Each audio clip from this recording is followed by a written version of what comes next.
Hello guys and welcome back to my channel. My name is Lana. I'm a full-time mom. I have a full-time job plus a side hustle and I've been working in finance area for over 10 years. On this channel, I'm sharing some of the tips that will help you succeed financially and in life in general. So today I want to talk about credit score, what it is, what affects it and how to improve it.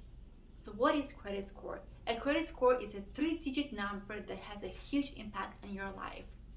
A good credit score will open doors for you. Not only you will be able to get better prices, better interest rates, but you will be a preferred choice for apartment or duplex rentals, even jobs. The credit score is your financial report card, so you gotta make sure that it's a good one. It is designed to determine possibility that you will default on a loan. Bad credit score equals risky borrower equals high interest rates.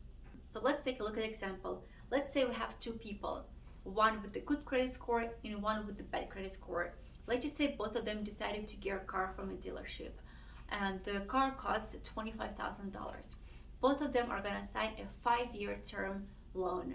The one with the good credit score most likely will get a percentage of about 2 to 3%, and the one with the bad credit score most likely will get closer to 11%. So the one with the good credit score will have a monthly payment of about $442, and the one with the bad credit score will have a monthly payment of about $544. The difference in monthly payment is around $100. But if we're going to take a look at the whole 5-year term, the one with the bad credit score will pay $6,120 more. That's a $6,000 just for having a bad credit score. Sometimes if you're gonna go to a dealership to get a car and your credit score is a really good one, you will have a 0% interest loan. That's what happened to me when I bought my car from a dealership. Because I had a good credit score, they gave me a 0% interest rate. So that means for all the time I didn't pay even $1 in interest, and those are huge savings. So your credit score does matter. A good credit score is not just about better prices, better loans, better interest rates. It is a sign that you can and you are managing your money effectively. The same habits that help you build better credit score will help you achieve some other financial goals. So now let's talk about what affects your credit history. Roughly 41% is your payment history. So you gotta make sure you are paying all those bills on time. Anytime you are late paying your bills, it's gonna leave a negative mark on your credit score. Roughly 20% is credit age and credit mix. So credit age is how long you had your card for or credit for, and credit mix is what type of credit you have, such as credit card, maybe a car loan payment or your mortgage loan or student loan. Basically it shows that you can manage different types of the loans. Another 20% is credit utilization. Basically that's how much of available credit you are using. A majority of financial experts suggest using no more than 30% of your available credit. That means if your total available credit is $10,000, don't use more than $3,000 on your credit card. About 11% is new credit. Anytime you open a new credit account, it's going to leave a negative mark on your credit history. So when you're opening new accounts, make sure you space them out. Don't open like 3, 4, 5, 7, 10 accounts in 2-3 months. Space them out. About 6% is your credit balances. If you're not paying your credit card payments in full, but you're leaving those balances, it's going to negatively impact your credit score. And about 2% is what you have available in credit. Also, like some of big events such as bankruptcy or maybe some other public records will negatively impact your credit score. But all those negative events will not stay on your credit report forever. Majority of all those negative events will stay for about 7 years, and after that they will be removed from your credit score.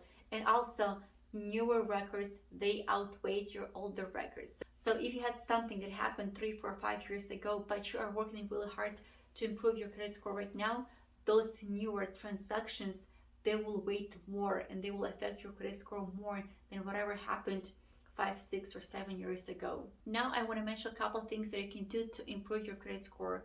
Number one being just paying your bills on time. It's simple as that. If you know you have some bills coming up, set up monthly payment. I have a lot of my bills in automatic payments. So my smart internet phone bills, they're automated. So I don't have to think about it. I don't have to write check on it. I know like every month they're gonna be paid out, and they will be paid out on time. And that brings my credit score up. The next point that I want to talk about is not maxing out your credit cards. Um, don't use everything just because, well, first of all, it's going to be really hard to pay them off, and you're going to pay a lot of interest rates. So when you get your credit card bill, pay it in full. Don't leave anything for the next month, because not only are you going to pay a huge interest rate, but it's also going to negatively impact your credit score. Also, manage your applications. Don't apply to 6, 7, 10 credit cards in half a year. Space them out. Look for a better deal and space them out. And as for a credit card, I do suggest that you look into those and get the one, if you can, with the lower interest rate, and maybe if it has some kind of rewards. I do have a credit card right now that gives me cash back for some of my spendings, and my other credit card is the Southwest, that I'm getting points so I can fly for free, which is really nice. So if you were to open a new credit card, look for the one that has some kind of benefits to you. Another suggestion is do not close your old accounts unless you are not using them and there is an annual fee that you have to pay. The longer you hold your credit card or your credit account, the better your score will be. My another suggestion is to negotiate with your creditors. And I know this story because it happened actually to my brother. Let's just say that you have this outstanding loan amount of $15,000, but you have right now $5,000 or $7,000 in cash in your bank account. Talk to your creditors. Say, hey, you know what? I know I have $15,000 outstanding, but I have like this $5,000 or $7,000. Can I pay you right now? And we're gonna be done.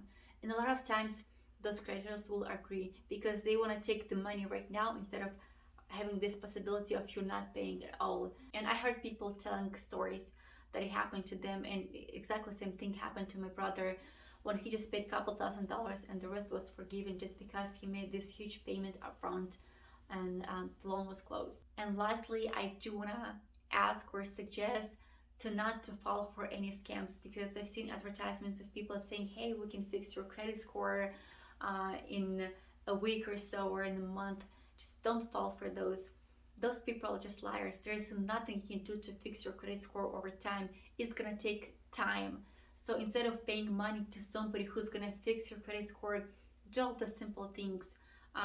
Pay your bills in time, pay all of your credit cards that you have, work on it, pay all of your debt, slowly but surely work on it, and you're gonna get there. Just wait and work on it, and you're gonna get there. I really hope you enjoyed this video and you were able to pick up some of the tips to help you with your credit score. Stay tuned because I'll be sharing some more of those financial tips that can help you succeed. Thank you for watching, and I'll see you next time. Bye.